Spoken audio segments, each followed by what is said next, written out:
Hai adik-adik, kembali lagi dengan Kak Rina di online class 101. Kali ini kita akan belajar kelas 2, tema 4, subtema 2, hidup bersih dan sehat di sekolah. Di pembelajaran 4, kita akan belajar bahasa Indonesia, matematika, dan SBDP di halaman 79 sampai dengan 85. Nah, adik-adik untuk melihat video lain, adik-adik bisa klik di kanan atas video Kak Rina. Nanti ada rekomendasi playlist dan juga pembelajaran lain sesuai judulnya ya, kelas berapa, tema berapa. Nah, kalau mau yang lebih lengkap, bisa klik di kolom deskripsi seperti ini. Nanti ada daftarnya ya. Nah, misalnya kan sekarang kita kelas 2 ya adik-adik. Adik-adik bisa klik di playlist kelas 2, klik biru-birunya di sini. Kita nanti akan masuk ke playlist di kelas 2. Nah, misalnya nih kita mau lihat kelas 2 tema 3. Jadi klik di sini putar semua.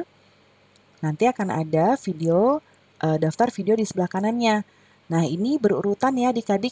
Jadi adik-adik bisa cari subtema berapa, pembelajaran berapa, dan halaman berapa di sini. Ya. Nah, kita mulai adik-adik. Dayu dan teman-teman belajar tentang pekarangan sekolah yang tidak bersih. Sekarang kita baca teksnya ya. Aku malu punya pekarangan sekolah yang kotor. Banyak warga sekolah tidak peduli terhadap lingkungan. Banyak siswa membuang sampah sembarangan. Teman-teman di depan kelas juga kurang taman-taman ya maksudnya. Taman-taman di depan kelas juga kurang diperhatikan. Lingkungan sekolah menjadi kotor dan tidak rapi. Oleh sebab itu banyak siswa yang sakit. Keindahan sekolah pun kurang terjaga. Sudah seharusnya kita membudayakan sikap malu. Malu jika pekarangan sekolah kita tidak bersih. Pekarangan sekolah tidak bersih karena kurangnya rasa malu pada diri kita. Harusnya kita malu jika pekarangan sekolah kita kotor. Oleh sebab itu, mulai sekarang mari kita bersihkan pekarangan sekolah dengan baik. Nah, adik-adik kita harus punya rasa malu ya, karena yang halaman atau pekarangan sekolah yang kotor adalah cerminan dari warga sekolah dan berarti diri kita sendiri, ya.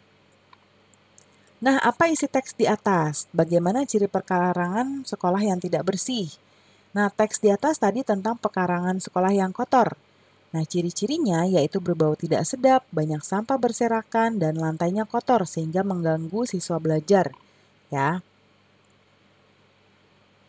Oke, sekarang berikutnya kita amati gambar berikut. Ya, ini ada banyak sekali sampah. Ya, nih berserakan, bekas botol, bekas ciki-ciki ya. Nah, apa yang dapat kamu ceritakan setelah mengamati gambar? Nah, setelah mengamati gambar, hal yang bisa diceritakan adalah lingkungannya tuh kotor banget ya adik-adik. Sampahnya berserakan di mana-mana nih ada di sini ya. Kemudian hal ini bisa membuat lingkungan mengalami banjir. Karena pasti nanti akan berkumpul di selokan. Ya, selokannya tersumbat, hujan, dan akhirnya jadi banjir. Nah, lalu jika pekarangan sekolah kotor, apa yang akan kamu lakukan? Nah, kalau Kak Rina nih melihat pekarangan sekolah yang kotor, maka Kak Rina akan membuang sampah di tempatnya. Sehingga lingkungan kita menjadi bersih ya. Berikutnya tulislah hasil pengamatanmu tentang pekarangan sekolah yang tidak bersih. Tuliskan di kolom berikut ini ya. Nah, pekarangan sekolah yang tidak bersih. Pekarangan sekolah yang kotor disebabkan karena warga sekolah tidak peduli terhadap lingkungannya. Sebagai contoh, banyak siswa yang membuang sampah sembarangan. Hal ini tentu menyebabkan lingkungan menjadi kotor dan memicu banyak penyakit yang berdatangan sehingga siswa banyak yang sakit. Seharusnya kita malu jika pekarangan sekolah kotor. Oleh sebab itu, mulai sekarang mari kita bersihkan pekarangan sekolah dengan baik ya. Nah, nanti bacakan hasil pengamatannya dengan lafal dan intonasi yang tepat ya adik-adik. Yang berikutnya, pekarangan sekolah yang kotor harus dibersihkan. Sampah-sampah yang berserakan harus disapu ya. Masih ingat nggak adik-adik tari gerak menyapu di pembelajaran sebelumnya? Gambarnya seperti ini ya. Nah, kita kan sudah pernah melakukan tari gerak menyapu lantai dengan hitungan dan iringan. Sekarang kembangkan tari gerak menyapu dengan menggunakan pola lantai seperti ini. Ya, misalnya ini pola lantai seperti ini, ya berbarisnya, lalu ini seperti ini ya. Nanti diikuti arahan dari Bapak atau Ibu guru ya. Nah, kalau udah bisa diiringi dengan alat musik ya. Masih sama nih alat musiknya, ada gendang, ada rebana, tamborin, dan tifa. Nah, kalau nggak ada bisa menggunakan benda-benda lain ya. Nah, sekarang kita mau memperhatikan gambar rebana. Rebana ini gambarnya bulat ya atau lingkaran seperti ini. Nah, permukaan atas rebana berupa bangun datar lingkaran.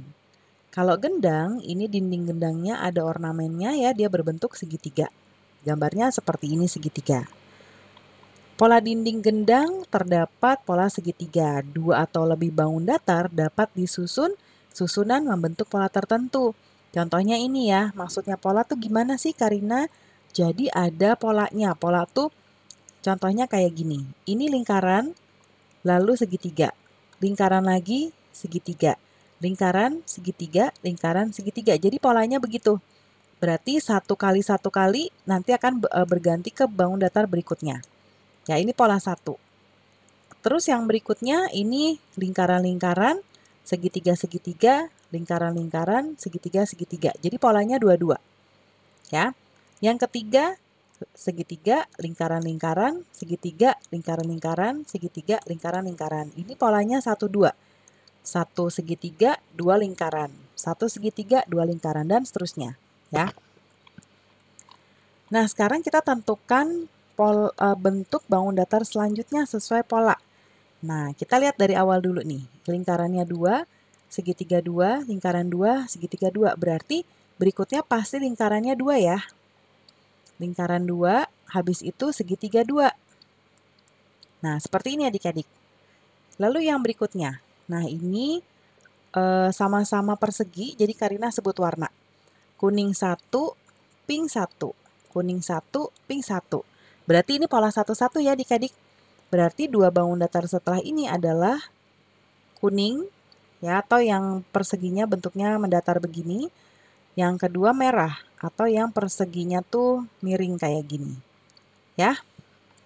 Yang nomor 3. Nah, ini merah-merah ya 2, 1, titik-titik, titik-titik, 1, 2, 1, 2, 1. Berarti ini polanya 2-1, 2-1.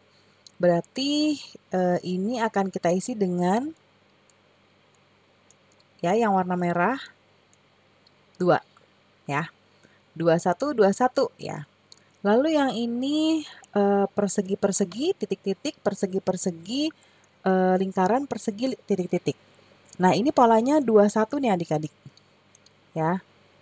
Jadi ini pasti isinya lingkaran. Ini 2-1. Nah, ini 2 harusnya. Jadi persegi panjang. Persegi ya. Kemudian yang ini segitiga 1, 1, 1. Balik lagi ke segitiga. Berarti polanya 1-1 ya.